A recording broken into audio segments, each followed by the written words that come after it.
The U.S. Defense Secretary has accused North Korea of building a nuclear arsenal to, quote, threaten others with catastrophe.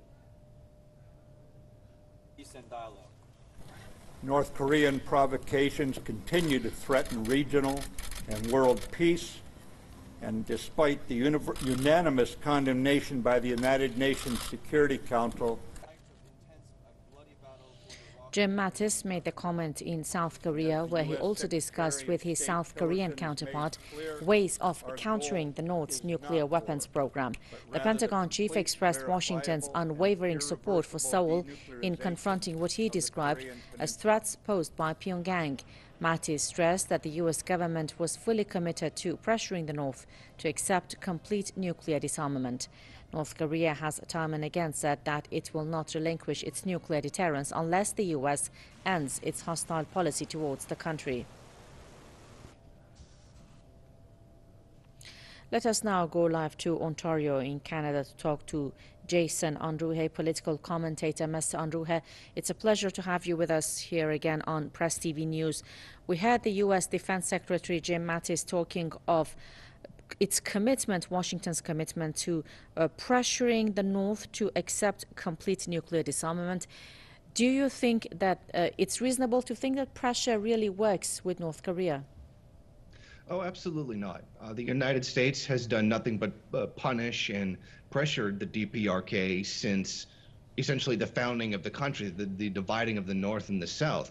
The U.S. has placed all kinds of military equipment in South Korea, has carried out unending amount of sanctions, very, very harmful blockades against the country, and it has never stopped them from building the nuclear deterrence. It has, in many cases, slowed it down, but it has never stopped it completely. The DPRK will continue to build nuclear weaponry as a deterrent against invasion from the United States because of the hostile policy that the U.S. has always demonstrated towards them.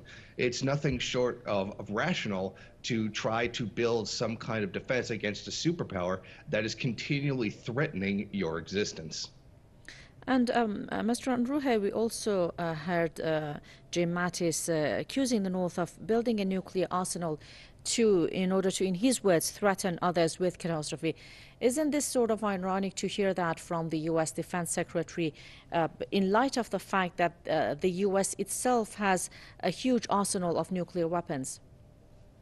Oh, yes. It's very ironic that the U.S., the country who owns possibly the largest stockpile of nuclear weapons in the world, would accuse somebody else of doing this, someone who comes from a very disadvantaged position as the DPRK.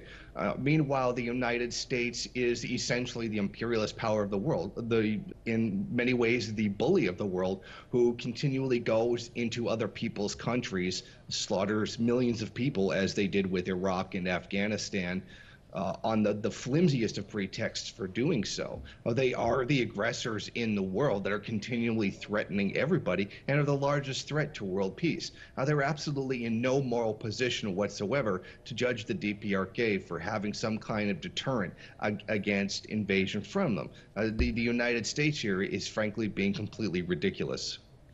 And looking at the crisis unfolding in the Korean Peninsula, one would think that the solution is easy because North Korea says it will stop its missile and nuclear programs if the U.S. Gets out of the region and stops its aggressive policies, while on the other hand, we see the U.S. continuing its joint military exercises with South Korea, for instance, its troops deployment and its fighter jets flying in the region. So why isn't a solution happening in this case, while it seems that everybody knows what will work? Well, essentially, the U.S. doesn't really want peace in the peninsula. They want the complete destruction of the independence of the DPRK. Essentially, North Korea does not carry out the wills and the whims of the U.S. They do not hand over their entire, as of yet untapped mineral resource wealth to the United States. They don't carry out U.S. policy. They don't do what's best for the U.S. to do what's best for themselves. It's not peace that the U.S. is after. It's their subservience that they're after, which is why, despite all claims for peace, they're actually continuing to create more aggression against the country, to send in fighter jets and bombers to give the air that they're going to bomb the country, the same kind of thing that was done during the Cold War with the Soviet Union. The fact is the U.S. is doing the complete opposite of building peace, because it's not really what they want. What they want is the destruction of the government and society in the DPRK. Okay, thank you so much for your time and your thoughts. Jason Unruhe, political commentator, joining us live from Ontario in Canada. Thank you very much indeed.